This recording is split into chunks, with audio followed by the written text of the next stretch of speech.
Are you a fan of Destiny 2's Crucible like I am? Have you already racked up 12,000 plus kills like I have? Because in this video, I want to show you how you can wreck face and clap cheeks as a Void Warlock. You might be thinking, Void Warlock, what the heck are you smoking? Well, for the longest time, I have been a Hunter main, and then a Titan main, and then for the first time in a long time, well, really since Destiny 1, I decided to pick up Warlock again, because in Destiny 1, Warlock was my go-to guy. And while Hunters and Titans are pretty great, I missed channeling my inner Dragon Ball Z fan through my Warlock's Nova Bombs. I also hadn't messed around with any of the new Warlock supers in the longest of times, really since Destiny 1, so this has all been just a treat for me. And I was worried because I know with the Hunters and Titans, they're pretty meta right now, they always have been. Titans with their shoulder charge, and the Hunters with their, well, just huntery ways, and all the glorious roaming supers you could ask for. I initially thought Warlock wouldn't be up to snuff. And then I discovered the third skill tree in the Void Warlock subclass. And now,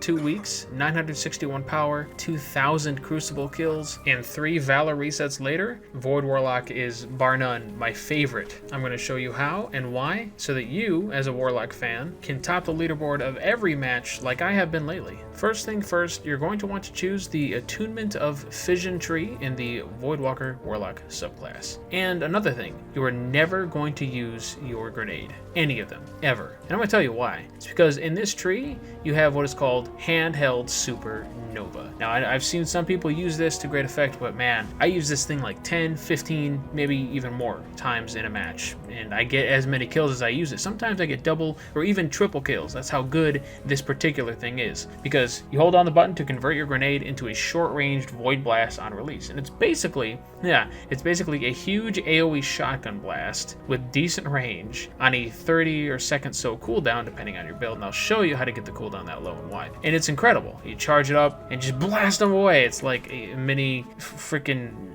Kamehameha wave or something. Now, on the few occasions where you don't hold down the button long enough to convert your grenade into this amazing instant kill move, you are going to want to choose either your Vortex grenade or the Scatter grenade, so that if you do make that mistake and you are aiming at the person like you probably already are with the Handheld Supernova, that you'll hit them with the grenade and they'll still take some damage. It just won't really kill them outright. Now, for the Healing Rift, well, I use the Healing Rift. And then you use the Burst Glide movement mode. Now, this is because you can't sprint while you're holding down the Handheld Supernova, but you can use your Burst Glide, which allows you to give that initial boost of speed, which is underratingly insanely good for closing the gap, because yeah, there is a bit of a range limit on the Handheld Supernova thing, so it helps to get closer using this jump ability. Before continuing, let's explore the rest of this awesome tree here. The Atomic Breach melee ability hits at an extended range and creates a Void Explosion. Now, this Void Explosion is timed shortly after you initially melee them, and it actually pushes them back quite a bit, which is kind of nice. It creates a little bit of a distance between you and the enemy. Now, what's cool about that is that both that ability, the melee ability, and the Handheld Supernova tie into Dark Matter. Now, Dark Matter is amazing. Void ability kills grant health and melee, grenade, and class ability energy. And as far as I can tell, it stacks, although the stacks seem to be somewhat random, at least in my experience. I think it has to do with either getting one kill after another or getting a double or triple kill. So between your Handheld Supernova and your melee ability that does a lot of damage and can oftentimes kill in one hit due to the explosive effect of it, well, you're going to be getting back a lot of health and a lot of energy for your class ability and everything else, and it works marvelously. Just these perks alone can help keep you in the fight more than you thought would be normally possible, and that's where your armor and weapons come into play. Now, this is the build that I normally stick with 99% of the time unless I'm doing bounties, but overall, here's what I recommend. For primary, I love the Last Word. This thing absolutely shreds, and I am most definitely going to do a video on it specifically alone. Next, a long-range weapon of some kind, specifically for me, a sniper rifle. I really like the Fate Cries Foul brand of sniper rifles, and you really can't go wrong with it. And then for the heavy, either a grenade launcher or a machine gun. I personally like Hammerhead. It's pretty good. And then for armor. Now, this is a big thing here. The exotic you want to use is Controverse Hold, and the reason for that is because its special perk is Chaotic Exchanger. Now, this resists incoming damage while charging your Void Grenade with Chaos Accelerant, Feed the Void, Void or Handheld Supernova, all of the trees in the Void-Warlock subclass. So you get damage mitigation while you're using one of your most powerful abilities on a short cooldown. But it gets even better,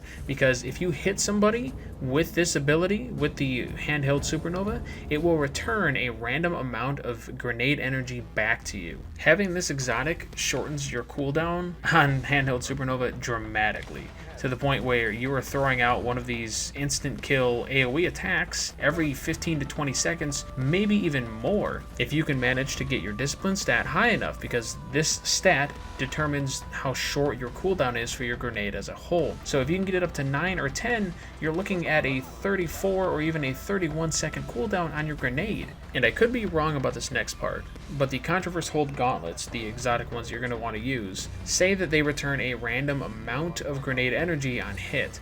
Now, this leads me to believe that it isn't returning a random percentage, but literally a random amount of grenade energy, which means if you have a shorter cooldown, technically this should allow you to gain more grenade energy on average if it's not returning a percentage-based value. However, this needs more testing, and I could be completely wrong. And for the rest of your armor pieces, you're going to want to be pumping some energy into it, get them to at least 6, 7, maybe even higher, as you will want discipline mods on everything, with the exception being your class mod. Now, what I'm doing in my particular build is using 2 different distribution class item armor mods. Now, what this does is it reduces all ability cooldowns when using your class ability, and because I have 2 of them, it stacks the effect stats. Now, depending on the element of your bond, you could get a different one that would say if you use your class ability, it reduces the cooldown of your class ability, which technically means you can use your class ability more and gain more energy that way for all of your stuff, but using 2 of the same mod for that purpose works as well. Alternatively, you can use one of those and then in your other slot use the discipline mod, which would get you 100%, depending on the innate rolls of all of your armor. Aside from all of the discipline armor mods that I'm rocking, on my helmet I like the enhanced hand cannon targeting. I was able to find that, and it costs 6 energy to use, but it massively helps with aiming my last word and keeping my cursor on target, especially because I use a controller. So it's just like, it's basically auto lock at that point. For my Controverse Hold gauntlets, I use the enhanced hand cannon loader. It only costs 1 point, so I can keep the energy cost on that low. I may expand that higher though, just to put some more stuff on it. But hey, the reloading helps. On my armor piece, I use machine gun reserves, and that just kind of helps with, well, my machine gun ammo. It's kind of more of a PvE thing. This particular chest piece I have, with its arc-based energy, isn't what I'm looking for. I think I'm going to try to go for a Void that has more of what I'm liking. For my boots, I use fire energy, and I use the light arms dexterity, which helps with stow speed on, well, stuff like sidearms and hand cannons, and submachine guns, which I do use a lot, you know, recluse for switching out builds and whatnot. So if I'm not using my last word and my Fate Cross Foul, I will instead use something like Bite of the Fox in my primary slot, my kinetic slot, and then in my energy slot, of course, you know, something like the Recluse, or maybe even a shotgun like Ganora's Axe. And that's my build. I know when it comes to the Crucible that the Warlock is underrated and underused, but hopefully with a build like this you can see why I use it as much as I do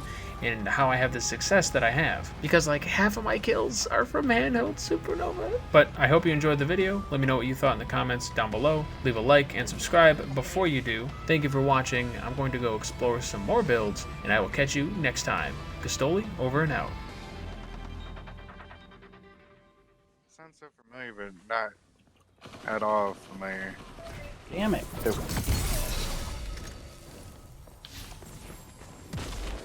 coming hard to...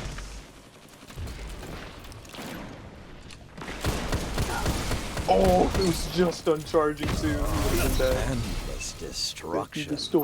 Take care to leave the arena intact.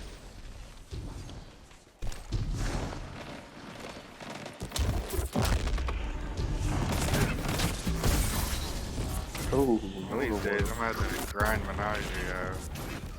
Look at this boy getting...